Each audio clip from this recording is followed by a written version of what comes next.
Ladies and gentlemen, boys and girls, welcome back to the 30 Teams in 30 Days series where I play with the team on 2K Online and talk about their team, their offseason, and their future over that gameplay. So today we have episode 6. We are talking about the Los Angeles Clippers today, and boy, what an offseason they've had. They are going to be a really good team, obviously, as you can tell. I mean, so far their team has been good so far, but they've only added some more solid pieces, so I will be talking about that later in the video a lot. I will be talking a lot about their free agency signings, but today this gameplay is going to be really entertaining, I hope, and it's going to be a full-length gameplay unlike the past couple of videos where my opponents have quit after a while. But I hope you guys enjoyed the gameplay. I hope you guys enjoy what I'm going to be talking about today. And here we go. So the Los Angeles Clippers last year, their record was 56-26, which was good for third in the West. Technically they were tied for second, but the Rockets had the tiebreakers, so they ended up playing the Spurs in the first round, having one of the most entertaining first round series I've seen in a while, coming down to Chris Paul's game winner in Game 7. I mean, it was just a crazy series all around, but they ended up losing to the Rockets in the second round. After going up 3-1, they just had a collapse, couldn't pull out the victories, and couldn't even pull out Game 6 where Josh Smith had the extremely hot hand.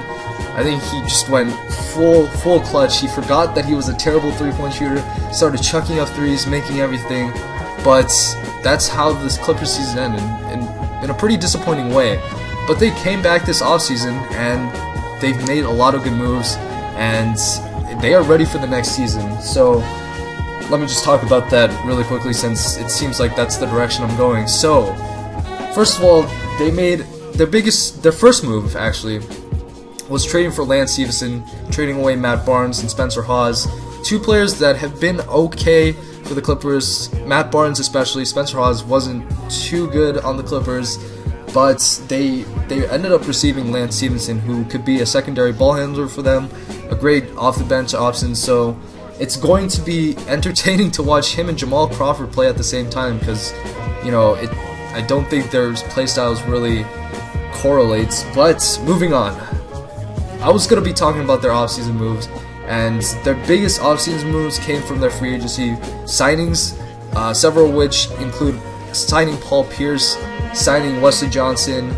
signing Josh Smith, and signing Cole Aldridge. So all four of these moves seem to be very solid, seem to address the team's needs very well, and you got a very good savvy veteran in Paul Pierce, who's played for Doc Rivers before. You have Josh Smith, who can make threes a lot in one really clutch playoff game, I guess, but realistically, Josh Smith is a very solid backup 4 option. I mean, he played well in Houston last year, provided some really good offense to a team that runs up-tempo. We'll have to see how he fits into the Clippers playstyle, but I mean, if he can mimic the production he had in Houston last year, contrary to what he had in Detroit, this Clippers team, the bench could be really solid. And especially when you add guys like Wesley Johnson, who really isn't that good, but can provide really good minutes, as he's shown the last couple of years on the Lakers. And when you sign a really good backup big in Cole Aldridge, who's a rim protector, who can make some of his shots, then, I mean, compared to what the Clippers had on their bench last season, it's a lot better. And it's going to be interesting to see if this can push them over the top, as their starting lineup is definitely one of the better ones in the NBA, one of the best. It's just been their lack of bench production that's been kind of their Achilles heel for the past couple of years. So the X factor on their team, in my opinion, is how well are these Clippers going to mesh with each other. Obviously, when you have a lot of free agents, a lot of new players on the team, it's hard to succeed immediately. I mean, you have new players who aren't really used to the system, so you have to integrate them, and obviously as time goes on, then that's when you get better production from your new players. I mean, as we've seen in the past, having superstar teams or having teams with a lot of really good new players may not necessarily mean immediate success, as we saw with the first year of the Miami Heat, the 2013 Lakers, such as that, the Brooklyn Nets. I can go on and on about how new players really good new players don't necessarily mean success. But if this Clippers team can work well together, then they can go all the way. I mean, and Doc Rivers isn't that bad with, you know, managing personalities, getting people to work together, stuff like that. Another X factor is how healthy will they be? I mean, this seems to be like a big question for everyone, but the Clippers last year, they had Blake Griffin go down for some of their season. The year before, they had Chris Paul go down.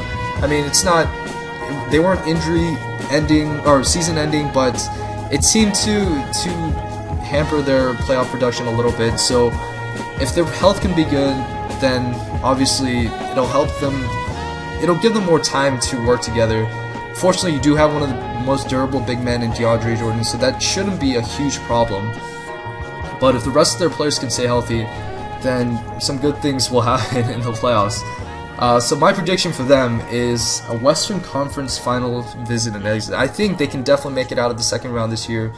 But unfortunately, when you got a lot of good teams in the Western Conference, I mean, when you have the Warriors, the Spurs, the Thunder, the Rockets, and the Clippers, I mean, some of them are going to have to, only one can get out of the Western Conference.